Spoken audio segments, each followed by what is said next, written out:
សម្រាប់ថ្ងៃទី18ភាពក្នុងក្រុងបាត់ដំបងបងប្អូនដែលថតចេញពីផ្លូវជាតិលេខ5បងប្អូនឃើញថាចិត្តចូលឆ្នាំនេះដូចស្ងប់ស្ងាត់ជាងឆ្នាំមុនបងប្អូនខ្វះតែប្រហែលថ្ងៃទៀតទេប្រហែលជា17ថ្ងៃទៀតមុនប្រពៃណីចូលឆ្នាំខ្មែរយើងចូលមកដល់បងប្អូនអញ្ចឹងសង្ឃឹមថាខេត្តបាត់ដំបងឆ្នាំនេះនឹងមានការរៀបចំសង្ក្រាន្តតែគេអត់ឲ្យមានការលេងបាតសៅបាច់ទឹកទេសម្រាប់ថ្ងៃនេះដែរគឺថ្ងៃទី18ខែ3 2026បងប្អូនឃើញថាម៉ាក2005បងប្អូនសម្រាប់បងប្អូនមកលេងខេត្តបាត់ដំបងបងប្អូនលេងមកលេងម៉ាកហ្នឹងចូលទិញអីដំបូងអីលក់បងប្អូននេះកន្លែងស៊ុបបែបជប៉ុនបងប្អូនស៊ុបទឹកខ្ជិលហើយសម្រាប់កន្លែងនេះដែរបងប្អូនគឺកន្លែងម៉ាកគេបើកថ្មីកន្លែងម៉ាកក៏អត់សូវមានមនុស្សដែរបងប្អូនឥឡូវដូចស្ងាត់ស្បើយមនុស្សដូចបងប្អូនយើងរលុយអត់សូវបានបងប្អូននេះខ្ញុំថតចែកជូនបងប្អូនអ្នកខេត្តផ្សេងទស្សនាក្នុងក្រុងបាត់ដំបងយើងបងប្អូនជិះបងប្អូនបានឃើញវីដេអូខ្ញុំហើយបងប្អូនជួយ Subscribe Channel ឲ្យខ្ញុំមួយបងប្អូន Channel នេះដែរខ្ញុំថ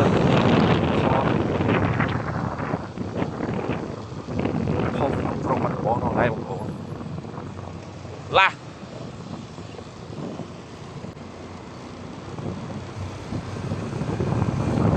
លើជិះលេខ5ទៅស្ងាត់ទៅចិត្តដល់តា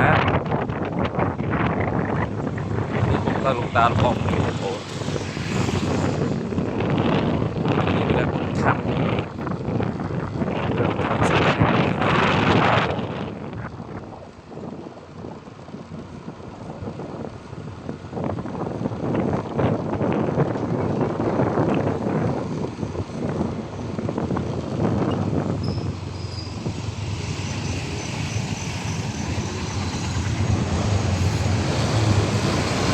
សម្រាប់នេះដែរបងប្អូន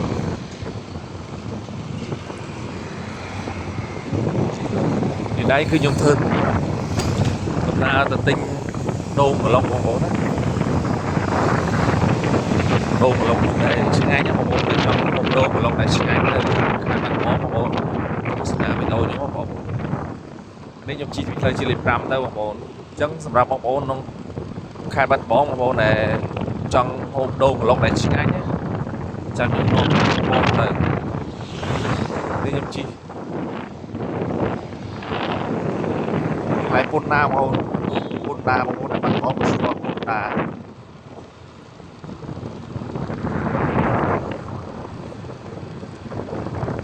ចិត្តដល់ហើយពុនតាបងប្អូន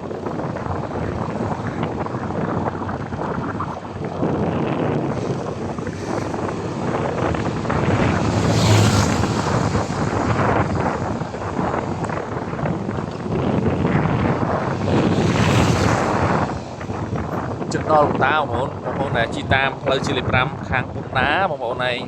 អាចបត់ស្ដាំបងប្អូនណានេះដល់លោកតាបងប្អូន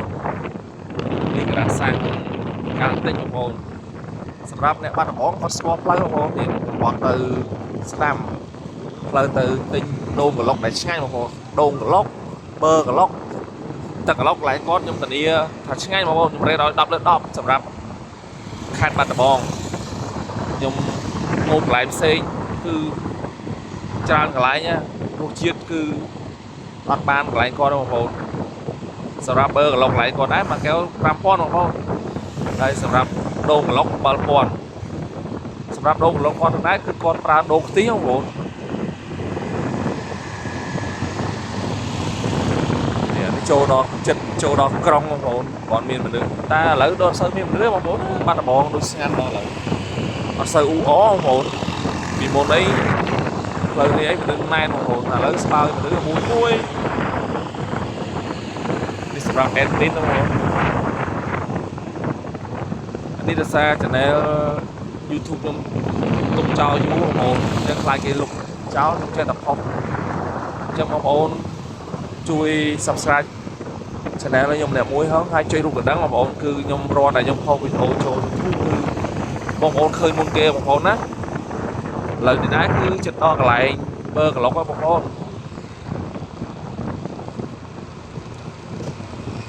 និយាយរួមមកជួននេះសម្បូរអ្នកលក់បើក្លុកច្រើនបងប្អូននៅកន្លែងនំប៉័ង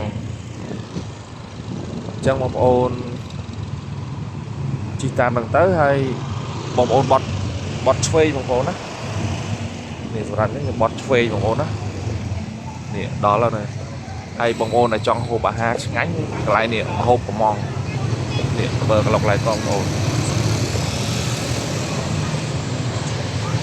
យាយរួមមកជួននោះមានលក់ច្រើនដែរបងប្អូនតែសម្រាប់រសជាតិគឺខ្ញុំរ៉េតឲ្យកន្លែងនេះ10 លើ 10បងដូងក្លុកមួយបាទស្ទើផ្អែមแล้วខ្ញុំកំងដូងក្លុកគាត់មួយបងប្អូនណាបងប្អូនដែលចង់ញ៉ាំទឹកក្លុកបើក្លុកអីនេះបងប្អូនអាចមកកន្លែងគាត់បានណាបងប្អូនគឺរសជាតិខ្ញុំរ៉េតឲ្យ10 លើ 10នេះ